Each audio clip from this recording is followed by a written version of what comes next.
Hey, welcome back to the Adoption Option. My name is Mike Blanchett, your host, and today we have a guest in the studio with us. Her name is Miss Linda Harvey. Welcome. Good afternoon, Michael. Good to be here. Oh, thank you for coming. For those of you that don't know Linda, she's a very successful attorney here from the Merrimack Valley. Thank who you. I've had the pleasure of working with over many years. Usually on opposite sides. Yes, yeah. And also, she's an adoptive parent of two wonderful daughters. Also, she is a practicing attorney. Do you still do criminal law? I do criminal law, I do corporate law, and my favorite law, which is adoption law. Which I didn't know until tonight. Excellent, very good. Last show, if you hadn't tuned in, we talked about adopting through foster care. I did watch that. You did. And now today we're going to talk about international adoption, which you know about and I know nothing about. Two personal experiences, greatest choices I ever made in my life. Yeah. So if we could dive right into this. First of all, I want to share something with you. An interesting fact. I read in Adoptive Families magazine today, and 6 out of 10 Americans have been personally affected by adoption in some way. I found that was like so interesting. Well, I think it probably would be 9 out of 10 if we really sort of talked a little bit more about how adoption does affect people. In reading the article further, it's how people were affected is knowing a friend or a friend of a friend or family members and such that, but I just didn't know it was that high, so. Probably higher would be my guess. Yeah. So you adopted 2 wonderful girls from China, right? I did. My first daughter that I adopted her name is Maxine. She is from China. I adopted her on January 20th, 1997, which was her first birthday. So that made it extra special. And my younger daughter, Talia, who is 11, she was adopted September 6th of 2000 in China, both times. Now, a question, why did you choose China? Well, I think in the international adoption world, you look to, I always advise clients, I advise friends, and the same reasons that I adopted from why I chose China is you have to choose a country that you're comfortable with, but also that is amenable to adoption at the time you want to adopt. Right. So when I was adopting starting 16 and a half years ago, China was kind of the hot place to adopt. I was also single, doing a single parent adoption, so that limited the countries. Countries, when you're adopting internationally, they have requirements that are very different than they are here in the United States. For instance, China, back in 1996, you had to be 35 or older. I'm giving away my age, but that's okay. You had to be 35 or older to and be childless to adopt from China. Really?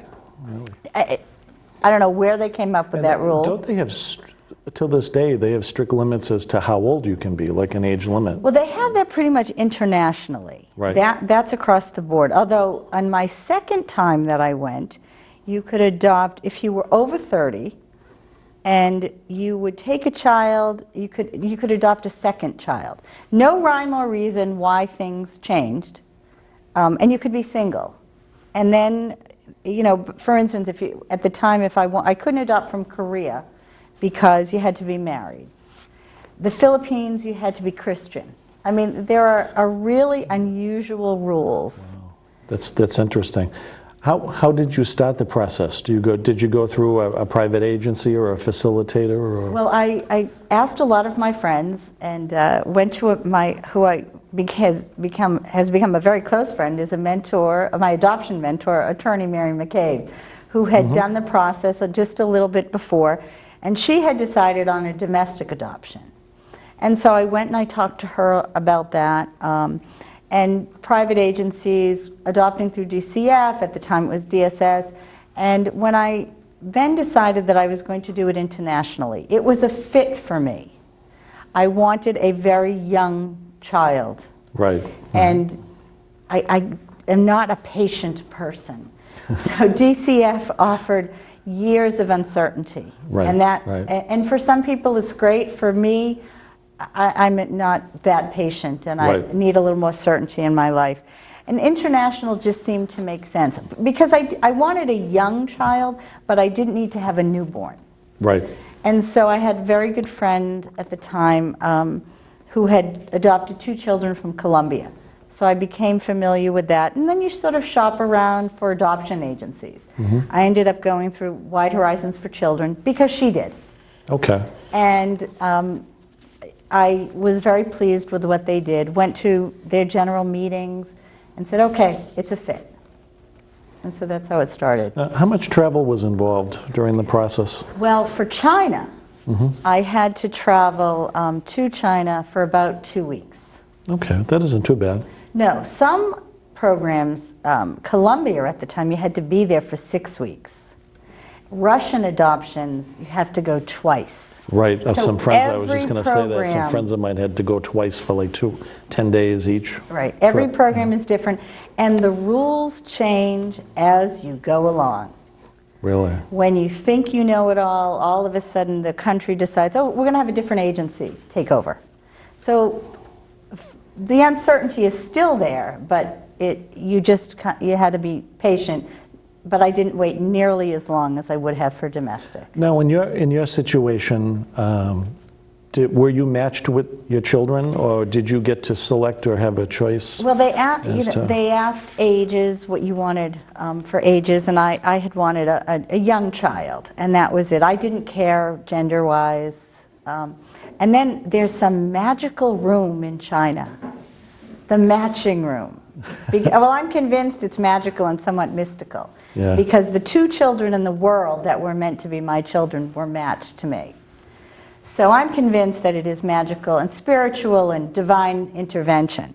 But I have no idea really how it's done. I got a call from the adoption agency that said, we've got your baby, come look at the picture. And that was the equivalent of it. For my first child, I got a picture that was about 2 by 2. She was probably 4 or 5 months at the time. It was one little picture. By the time Talia came along, I had these 4 by 6s. There were 4 or 5 pictures of her, so cute in different poses. So it does change. Oh, it changes completely. And constantly. China changed tremendously from 1997 to 2000. Now, ballpark figure, how much would it cost a family to start to finish to adopt from China? Well, just a ballpark figure. I want to say probably between 25 and 30,000. Okay. If you're talking about travel, country fees, adoption fees here, you have to pay for home studies. So that's probably in the $5,000 to $6,000 range. Depends, travel to China is expensive. Right. 2 weeks in China, then you're paying fees to the orphanages, you're paying different fees. Interesting part about China when we went, they would only take crisp, new $100 bills. So. During your time in China, during the process while you were there, was there any cultural hurdles, or did you need an interpreter assigned to you, or how did that work? The other reason that I chose China was we traveled as a group. So I wasn't by myself. Oh, so you were with other adoptive people parents that we met prior to going, and we traveled as a group from the agency, and the agency, as part of your fee, you pay for someone to come who, the first trip was a Chinese interpreter who was a young social worker. My second trip, we had a pediatrician that we paid for. So that was wonderful, and there were about 14, or 15 in a group. And the second, to this day, that group remains very close in Talia's case. In Talia's case, and Talia was very blessed. She actually came from China with a little girl who was my older daughter's age. So the 3 of them have become great friends. They shared a crib, and she lives in North Andover. Now, how old were your daughters when you got them? Maxine was 1 to the day, and Talia was 10 months. Ah, so they were really young, yeah. Yeah, and Talia was the only baby in the little group that we went to. And she was everybody's baby there. We had toddlers that were 2 and 4, and those toddlers made sure I had a bottle in her mouth. So it was a very, and we're very lucky. With Talia's group, we've connected and we still remain very close. It's our 10-year reunion. What was, before the break here, quick question, what was the total time frames from start to finish? Well, for Maxine, it was just about 14 months from starting the application to coming home from China. With Talia, it was closer to about 19 months. Okay, well, that isn't too bad. No, not bad at all. In the adoption world, as you know, that's a short amount of time. Yes, yeah, Extended especially pregnancies. You hear it, international adoptions especially, and as well as domestic adoptions, they can last for a long time. And I was very lucky because I had no interruption, Right, right. as we call it. All right, well, we're going to take a quick break, and when we come back, we have a surprise. Great. We have another guest. Can't Don't wait go to away. see. We'll be right back. Okay. Mom! Mom! What? You can't find Ichabod. What?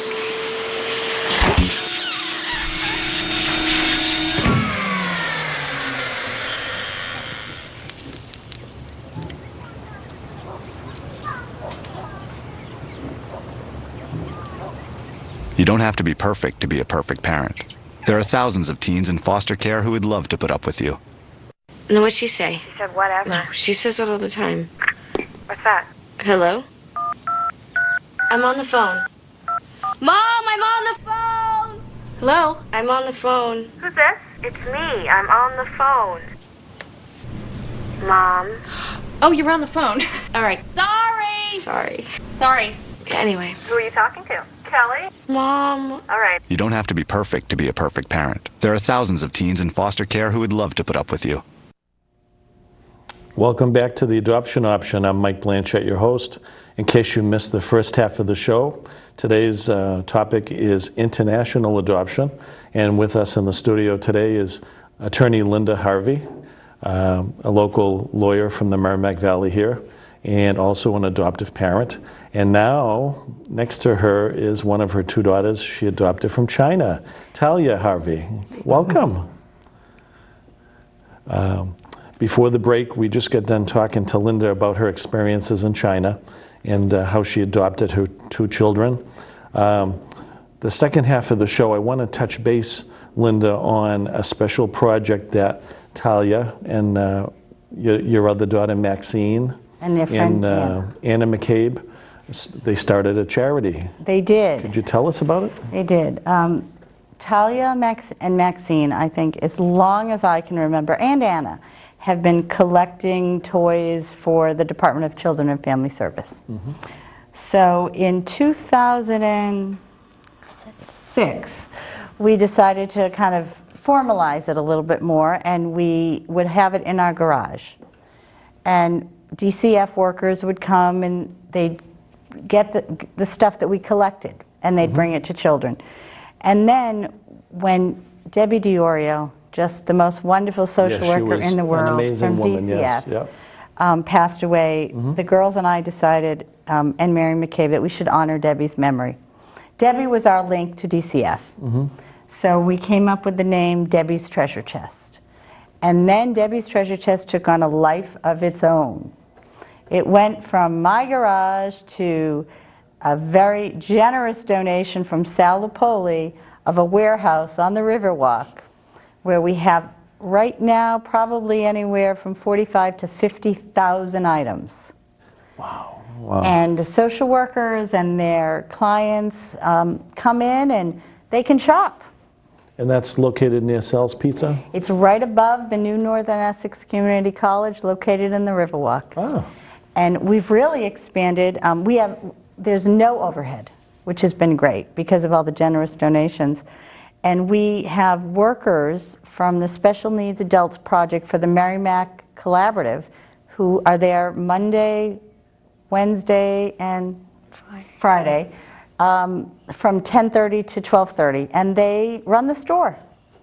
Wow. So it's crazy, and this year, and we've raised some money, and probably over the years close to 20,000.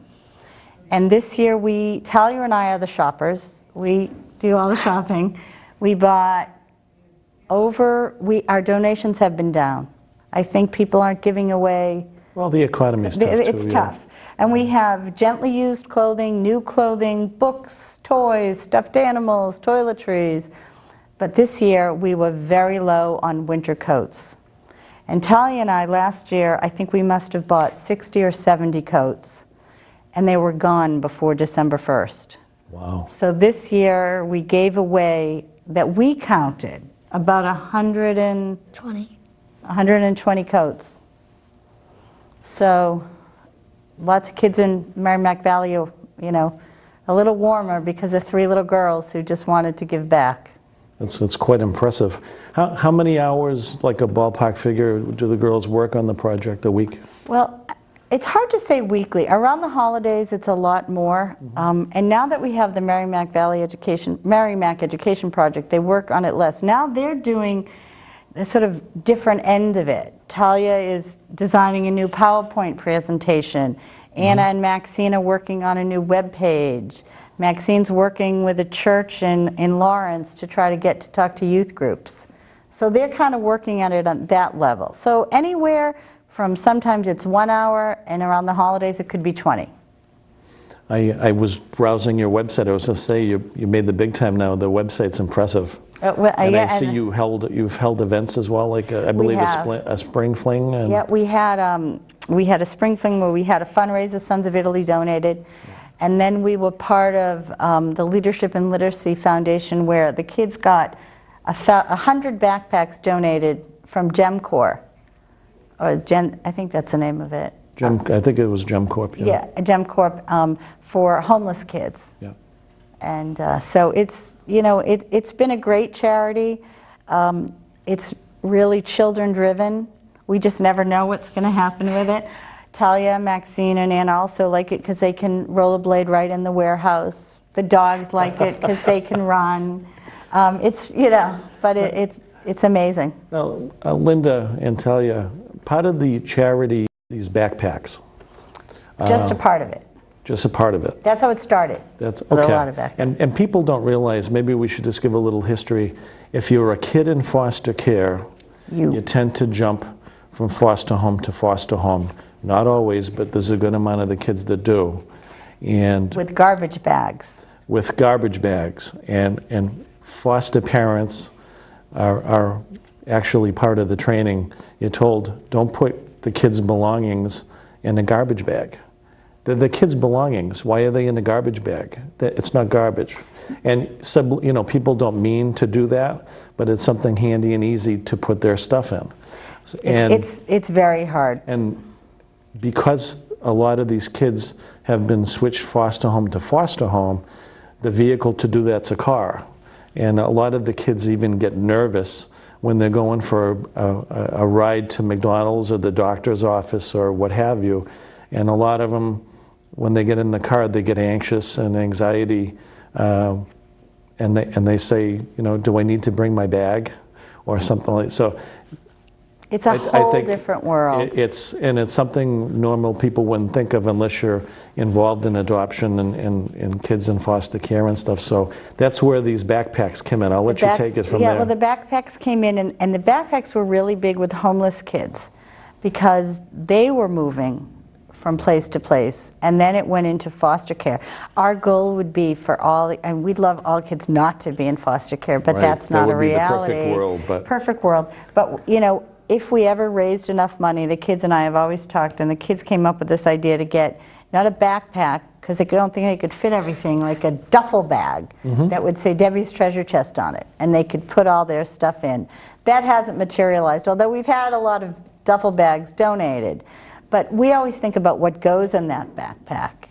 And we've given out many journals to these kids, and things that my children and these kids, when my kids work with other kids about, well, why don't you give them out an iPod? And then Talia's response is, but they don't have computers. You know, just those kinds of things. So books and journals, toothbrushes, so that they have their own. The basic stuff we take for granted. Exactly. And we are actually dealing too now with a lot of families that the kids are still living with them, but because of the economy and maybe some other hard times, we're trying to service those families through DCF too.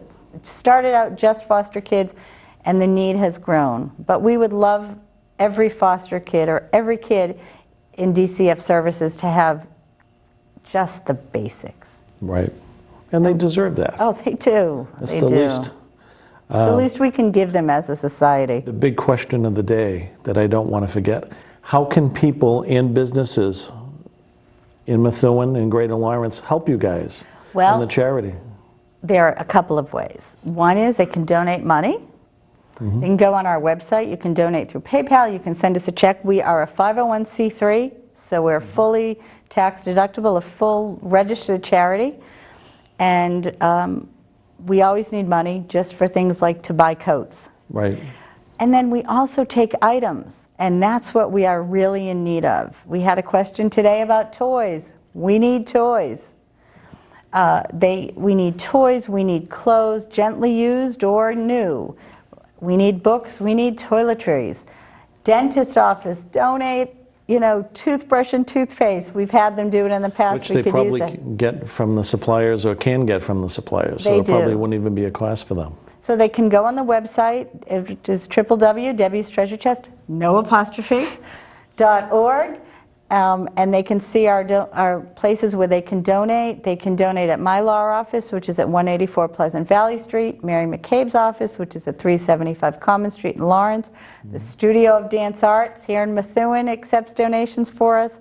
Renaissance Beauty Salon does, which is on East Street in Methuen. So we've got a lot of businesses. Imagine that, which is just above Sal's Pizza.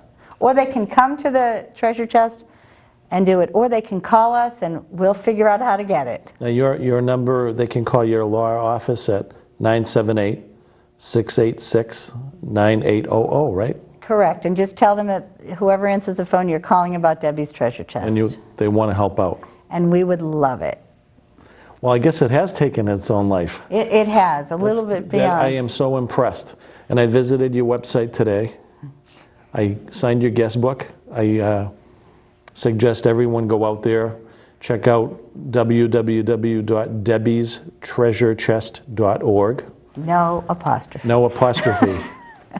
Great website. You guys are a great role model for kids your age and even for us adults. Thank you. I give you kudos. Congratulations. I just want to take a few minutes. I think we're going to be running out of time soon. We do have a website for the show, and We saw that today. and the website for the show is www.adoption/option.org. If you have a question or comment, there's a contact tab right on the website. You can click that and you can email us a question, a comment, and we'll probably read it right here in the air, which I'm going to do right now. On the last show, shortly after, we got a question from a viewer. This is Christine from Methuen. She says, we're an average couple that has rented an apartment for about 5 years. We always heard that you have to own a home in order to adopt a child. Is that true?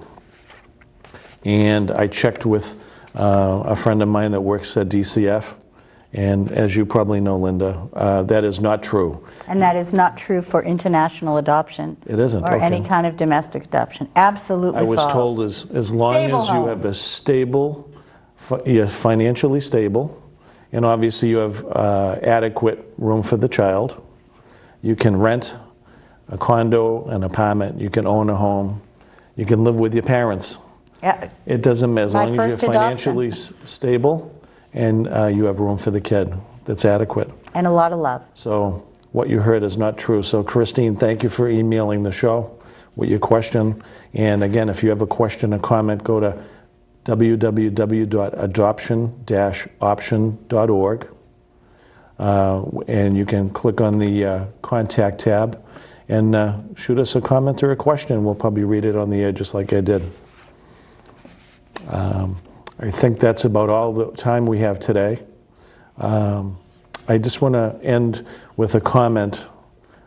If you're single and you're interested in adopting and being a parent, if you might be having fertility issues, or you're just facing a decision regarding an unplanned pregnancy, just always remember adoption is an option.